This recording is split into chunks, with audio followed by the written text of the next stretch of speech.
NPV and IRR formula is very useful when it comes to financial planners, students, investors.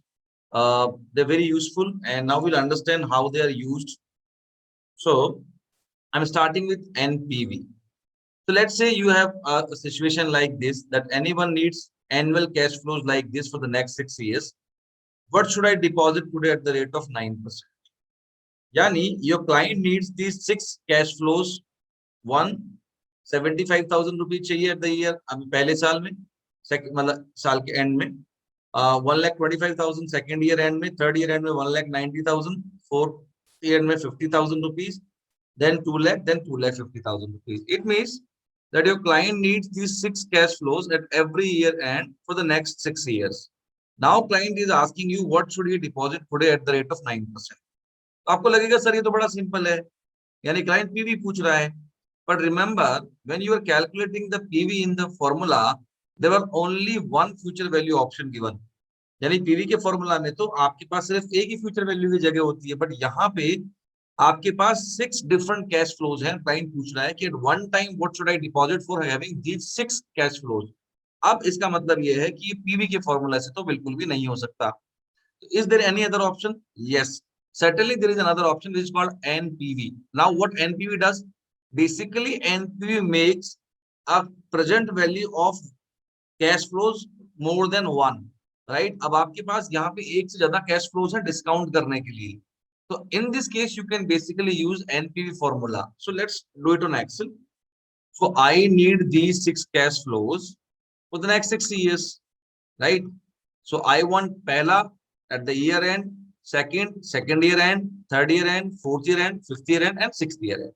अभी मुझे एक one time present value बताना है, तो मेरे पीवी फॉर्मूले से नहीं होगा. And you can see this, the PV formula, I have only one future value option here, if you can see here, right? So that's why I cannot use PV formula here, because I have a 6 future values to discount. So I'll use NPV here. So you have two things, rate 9%, comma, value 1, value 2, value 3, value 4. Select all the values and press enter. Automatically this formula will discount all the future cash flows in one single time. It means what? That if you invest 6,35,206 rupees today, you will be receiving these 6 cash flows at the every year end. So it's so important and so easy formula. इस तरीके से आप इसको use कर सकते हो, right?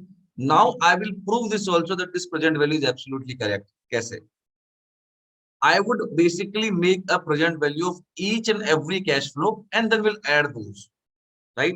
So let's understand this. Rate is 9%. So in the first case, NPR will be 1 because I want this money after a year. EMT is 0. And what is my future value? 75,000. If I discount all future cash flows separately, and then if I add all those PVs, it must be basically 635,206 only, right? So this is the present value of only 75,000 rupees, right? ऐसे ही I can calculate the present value of all these future cash flows. In the second one, क्या होगा? देखो second case में, in second case में the NPR has changed to 2 because that money I want after 2 years. तो sequencing मैंने दे दी. Our future value has changed as 1,25,000. Now I have calculated the cash future present values differently for each of the cash flows, future cash flows. Now if I add all these present values, it must be equal to 6,35,206. Then my NPV is absolutely correct. See this. तो अब आपको समझ में आया होगा कि ये आपके लिए कितनी मेहनत को बचाता है कि आपको इंडिविजुअली प्रेजेंट वैल्यूज नहीं निकाल के आपको it gives you a combined sum of present value of all future cash flows. Now student, please pay attention. There is another formula in Excel given, IRR, and Excel and calculator both. So where IRR is used, I'll tell you that you have a question in front of you that if I invest today 1 lakh rupees and I receive cash flows of 50,000 for first 3 years and 20,000 for next 4 years. At every year end, what is the annual return generated on investment? So you are investing 1 lakh rupees but you are getting a different PMTs out of it. 15,000 for the first 3 years and 20,000 for the next 4 years. Had it been the case that you are getting 15,000 rupees for the next 7 years as it is, you could have solved this question by the rate formula, because in the rate you could have put 15,000 as a PMT. But here PMTs are basically changing after 3 years. In this case, when you have uneven cash flows receiving from an investment and then you need to calculate a rate, always use IRR formula, right? And basically this is happening at every certain interval.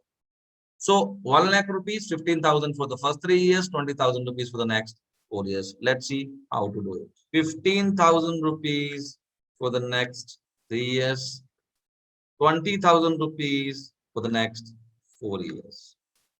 That's it. These are the 7 cash flows coming from 1 lakh rupees. Can I do this question with the rate formula? No, sir, I cannot do, because in rate, I'll take NPR as a 7, but PMT is basically 15 and 20 both. So what should I take as a PMT? This is the biggest problem here, right? So that's why I'll take IRR formula, because there are uneven PMTs here. Equals to IRR, then basically select all cash flows. Remember, the investment amount should be with minus sign, otherwise answer will not be there. This is the IRR, guys. Very simple. Your CAGR, your annual return is 5.54%. So simple. So the next question is, if I invest 2,50,000 rupees today and I don't receive any cash flow for the first 3 years and then 60,000 for the next 10 years at every year end, what is the annual return generated on my investment? So now let's do it on Excel. Basically, you have this timeline wherein you have invested 2,50,000 rupees today. For the first 3 years, you don't get anything. And then you get 10 times 60,000 rupees out of this investment. Now, if you now want to calculate the rate of return from this investment, just need to select all the values, right? Remember, the investment should be with minus sign. 11.480% is the answer.